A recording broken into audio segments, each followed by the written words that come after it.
All right, so with that, I would like to introduce Kari Bradley. He is the general manager of the Hunger Mountain Co-op, and I had the pleasure of working for him for several years, and he's a wealth of knowledge with experience with all kinds of different aspects of co-ops and working closely with folks from other co-ops. So I'm really excited that he's here to kind of give us to put MoCo in the context of the whole co-op world a bit more. And so here's Kari.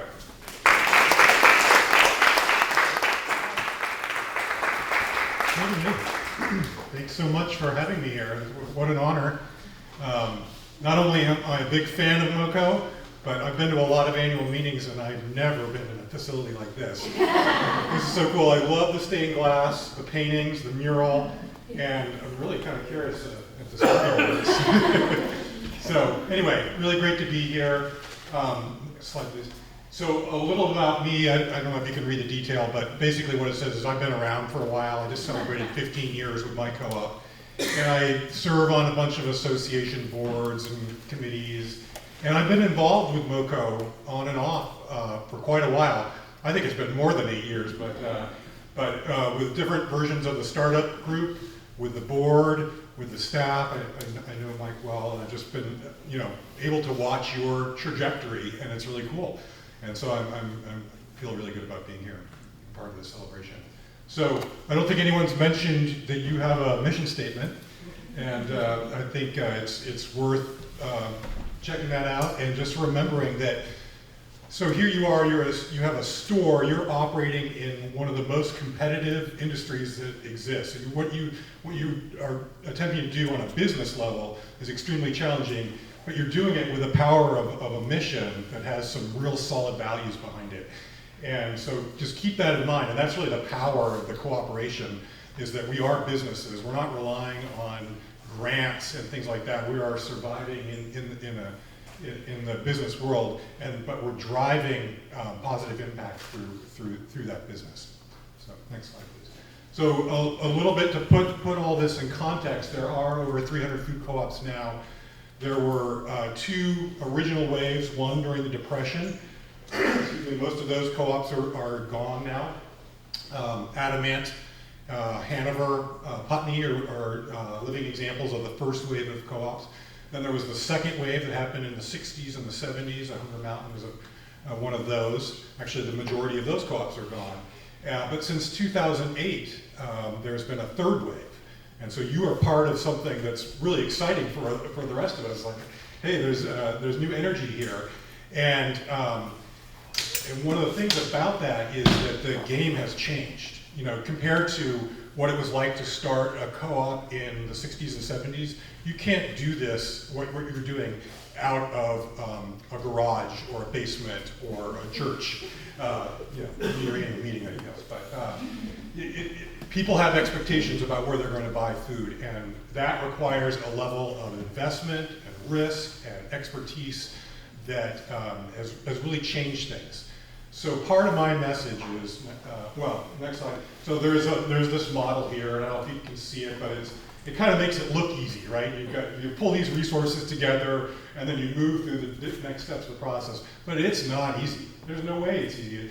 Each of these resources is scarce, and each of the steps in the process can and does derail folks. And so really my message is fundamentally, next slide please, that you did it, okay? What you did is really impressive, and you should just take a moment to congratulate yourself that you've accomplished something that a lot of communities would love to have. They'd love to have their own food co-op. So not just a round of applause.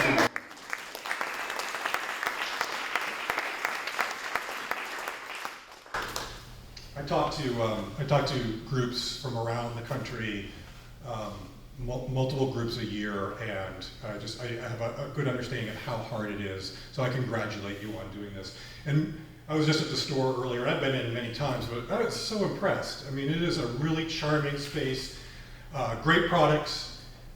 There was a really friendly cashier that waved at me as soon as I walked in from the other side of the store. And, really made me feel well. He said, "You've got most of what you need to have you know, a really great store, and you're just gonna, Mike and the staff are just gonna keep working to improve it, because you're never there. You're always striving to do better. But congratulations, and I think what's really great is going back to that mission is now you have an enterprise that you're going to fine tune and improve, and is going to drive that mission and help to accomplish what you want, how you want to change the world. So I'm going to shift and start talking about, in the next slide, impact. Because I really encourage you to think in terms of the impact that you're having. And so these first couple of slides are from the National Cooperative Grocers Association, and so they're based on aggregate data and averages from across the country, but they speak to some of our values. Local foods, obviously, Mike did a really good job talking about the value of that for your co-op. It's common to all the food co-ops that I know of. And so co-ops are selling a lot of local food. The average across the country is 21%. You're over double that, and you're only 2 years old, so they're very impressive. Next slide, please.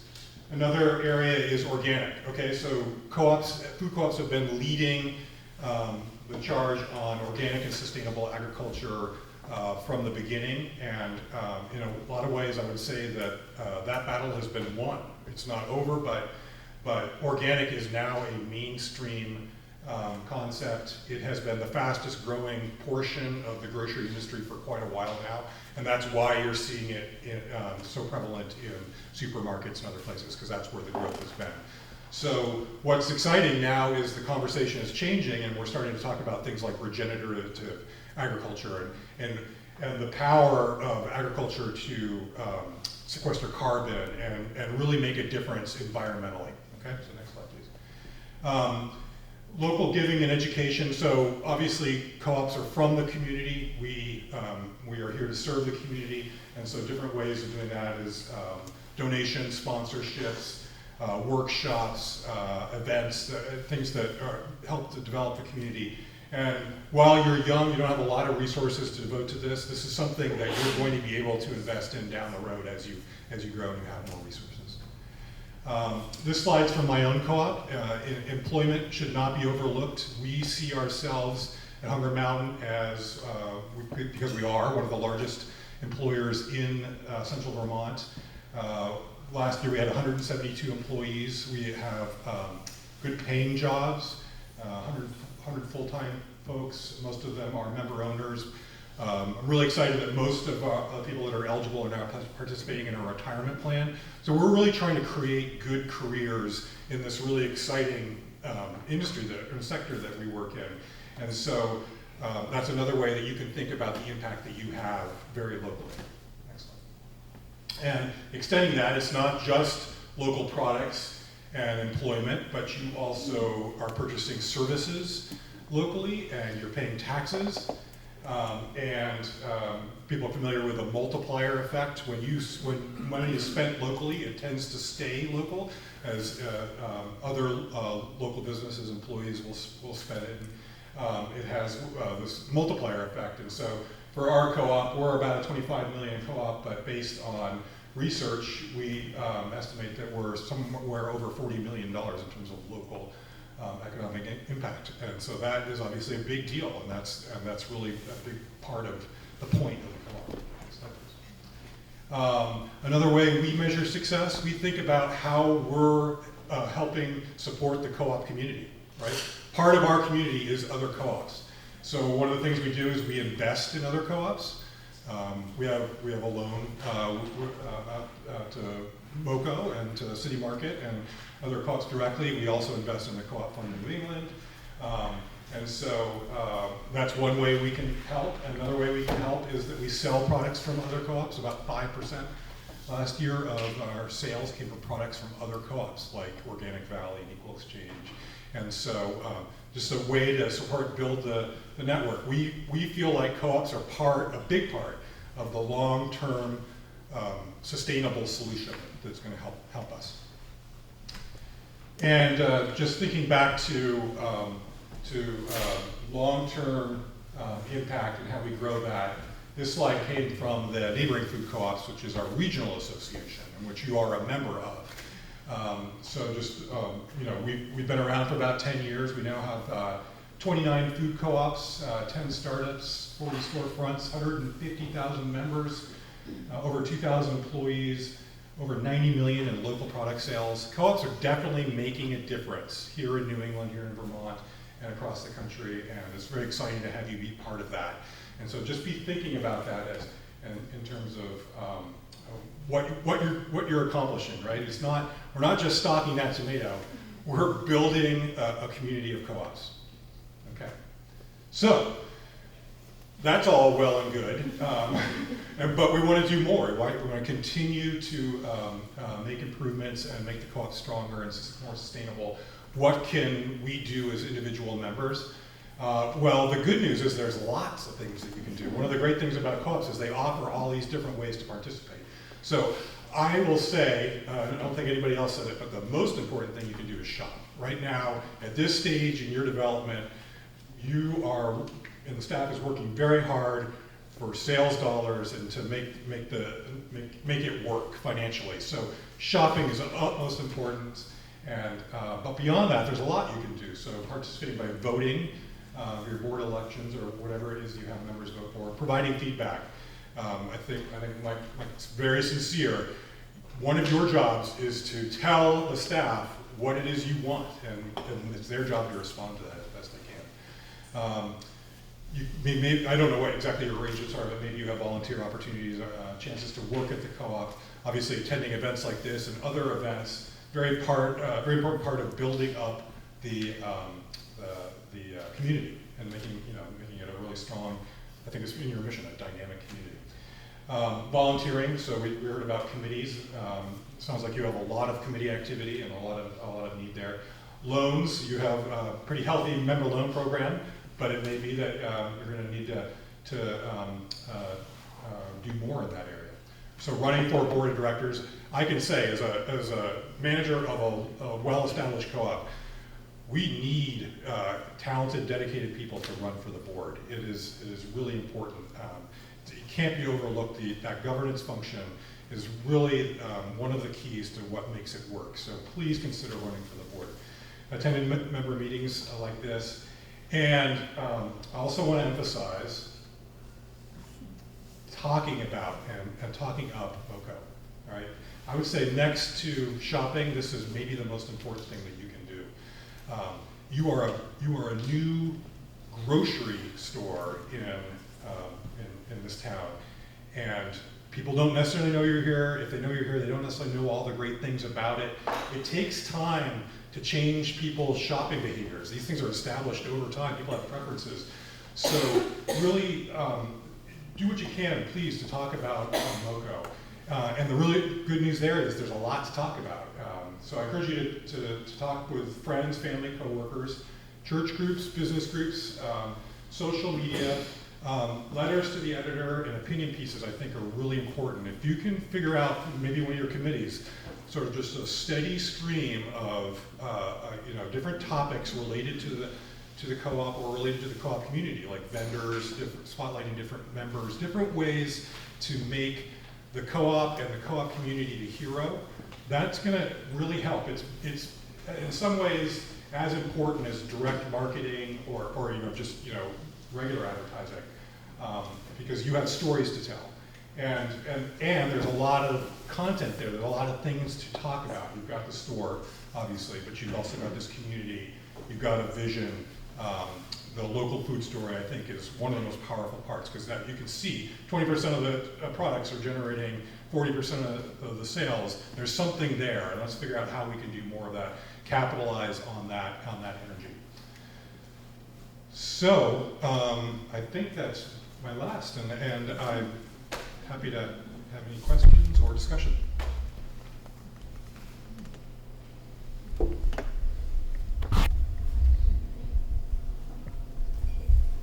Please. How about when you all started out? How was it?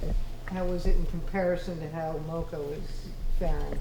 So I am from Central Vermont, but I don't really remember the origins. Okay. Hunger Mountain grew out of Plainfield Co-op and the heyday of Goddard College. Okay. And the stories I've heard, it was very modest. It was literally out of garages and the basement of a church. And eventually there was a storefront, and then there was basically Hunger Mountain was an offshoot, right, the Montpelier outlet, and I remember the first store, and it was basically just burlap bags of grains on the floor and a little bit of produce, and so it was very slow incremental growth, and I think that's part of part of what you should expect, is it takes time to develop this up over time. But once you do get to a certain point, it's a powerful thing. There's a critical mass there. Does that answer your question? Yeah, absolutely, thanks. Yes. So you saw a presentation on our financial situation. You've been following us. What do you think we should do?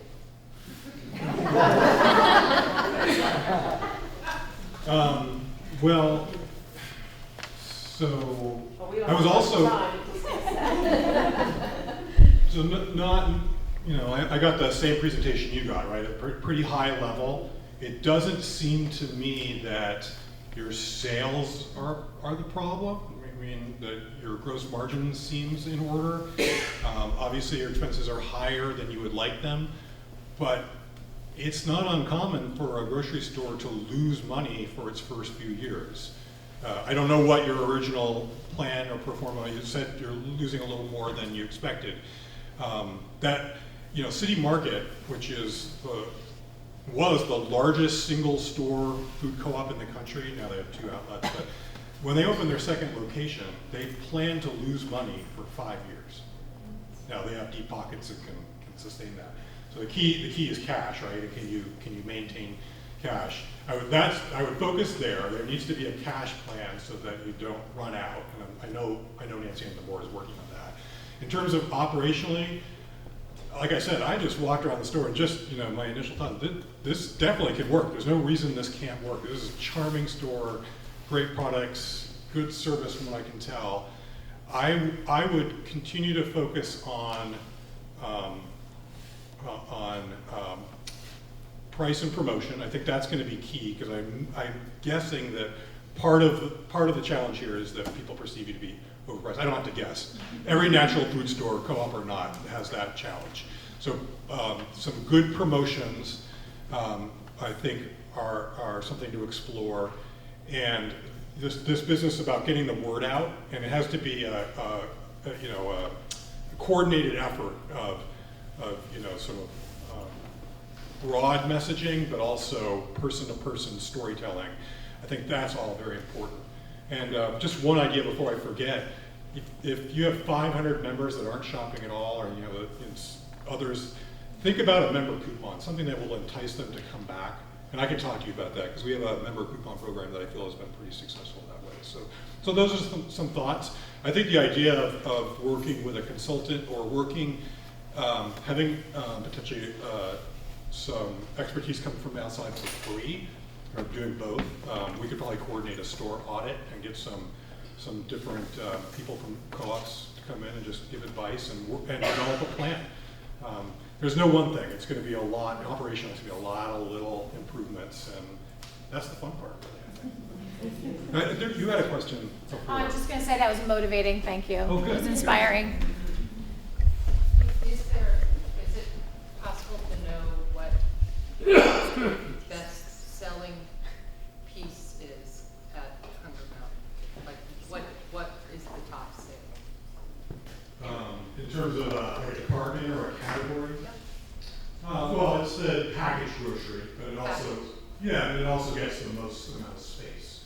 So the fastest growing part of the store, I think over the long term, has been prepared foods. What? Prepared foods, which is really, so you're part of a nationwide market too, right? And the whole trend, as everybody here knows, has been towards convenience. We've seen our bulk sales decline, and bulk is a very important thing for us, but the sales have been declining as the prepared foods keeps growing. Prepared foods is the most challenging part, because it's labor intensive. It's easy to lose money, and I know you know that. So I don't, we have to be careful about what we do in that area. But we can and have, I believe, shared information about what the top sellers are, and I think that's very important. that your buyers are constantly reviewing this mix of product based on what customers are saying, but also what the data says from other co-ops, other stores. Marcy. The regional sales flyer that Hunger Mountain uses, is every co-op eligible for that? And is it a loss leader or is it a benefit? So our main sales flyer you're asking about? Not Hunger Mountain's individual one, but the regional one. Yeah, so that's, okay, yeah. I see why you're saying regional, because it's you've got the Eastern co-ops, but it's actually part of our national association, Okay. National Cooperative Grocers. You have to be a member. And I was saying to Mike, I probably said this before, but one of our goals should be to get MoCo to the point where it can apply and be accepted to this national association, because we have a purchasing contract with United Natural Foods, which is the main distributor of natural foods in the country. And the only reason we're able to get decent pricing, because they basically have a monopoly on distribution of natural foods, not totally, but mostly. The only reason we have any leverage is because we're an association of 150 co-ops. So if you can get to the point where you can't do that overnight, it's going to take some time. What's the? But it strikes me as a deal, because then you will have basically the same pricing as Hunger Mountain. What do you need to reach to get to be there? I believe the sales volume is 2 million. So this would be a multi-year effort. But there's other things too. You need to show, a level of, there's a bunch of things. But the 2 million mark is something to keep in mind. Anything else? Are you guys moving towards or feeling the pressure to deliver? I heard an article today about people actually having a code and you get in the house and the person puts it in your refrigerator. Oh, right. Was that Walmart? Walmart's the leader right now. They do it in Europe. Right? Yeah. What's funny about that, that it seems to me that, it's kind of a nice idea, right? That you bring in, if you trust them, and they put it in your fridge and then leave. But they're going to be collecting all kinds of data on your household. It's really not about selling you groceries, it's about collecting your data. But anyway, we get requests, but our analysis of the delivery thing is, there's no way it's a moneymaker in these rural communities. Yeah. So, we're pinched like everybody else. It's harder and harder these days given competition. So we don't have any imminent plans, and I can't get Instacart to return my calls.